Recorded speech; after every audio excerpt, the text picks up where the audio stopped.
আচ্ছা এই তো আছে, তাহলে আমাদের বাহিরে ফ্লাশ আছে বিমটা, এই যে কবলাটা ভিতরে না, তাহলে আমাদের বাহির দিয়ে দিতে হবে, তাহলে আমাদের গাঁথনিটা এটা আসলে হ্যাঁ,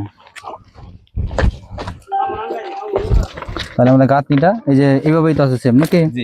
আচ্ছা এইভাবে যদি থাকে তাহলে আমাদের এই যে আউট ফ্লাশ, তার মানে এই ফ্লাশে আমাদের গাঁথনিটা হবে, মানে 10 ইঞ্চি হবে তো 10 ইঞ্চি এতটুকু যাই আসে মানে আউট ফ্লাশে হবে 10 ইঞ্চি গাঁথনি, ঠিক আছে? তাহলে সেম এদিকেও সেম, কিন্তু এই যে এটা হয়তো আপনার কোনো টাকাটা কাটা কাটা লাগতে পারে, ঠিক আছে?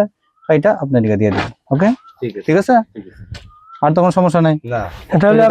আর এখানে একটা সেফটি ট্যাঙ্ক পুরোটাই করে দিবেন, সেফটি ট্যাঙ্কটা আছে না পুরোটা দিকে দিয়ে দিবেন। সেফটি ট্যাঙ্কের গাঁথনিটা কোথা থেকে শুরু হবে? গাঁথনিটা এটার পর থেকে এটা থেকে 1 ফিট গ্যাপ রেখা, এখান থেকে 1 ফিট গ্যাপ রাখার পরে হ্যাঁ 10 ইঞ্চি যে গ্যাপটা ওই গ্যাপটা থাকা যাবে, হ্যাঁ এই এটার গ্যাপটা সাথে কোনো জড়িত হবে না, একটা আলাদা হবে। তাহলে এখানে একটা 10 ইঞ্চি গাঁথনি উঠবে, এখানে একটা 10 ইঞ্চি গাঁথনি উঠবে, যেটার মানে আলাদা আলাদা পার্ট হবে। পার্ট আলাদা, হ্যাঁ এটার সাথে কোনো অ্যাডই করা যাবে না, ওই স্ট্রাকচারই ওই সেফটি ট্যাঙ্ক এটার সাথে মানে আর এই কন্ট্রাক্টর বলছিল যে নাকি যে আপনার যে বেসটা আছে এই বেসটার পরে করবে নাকি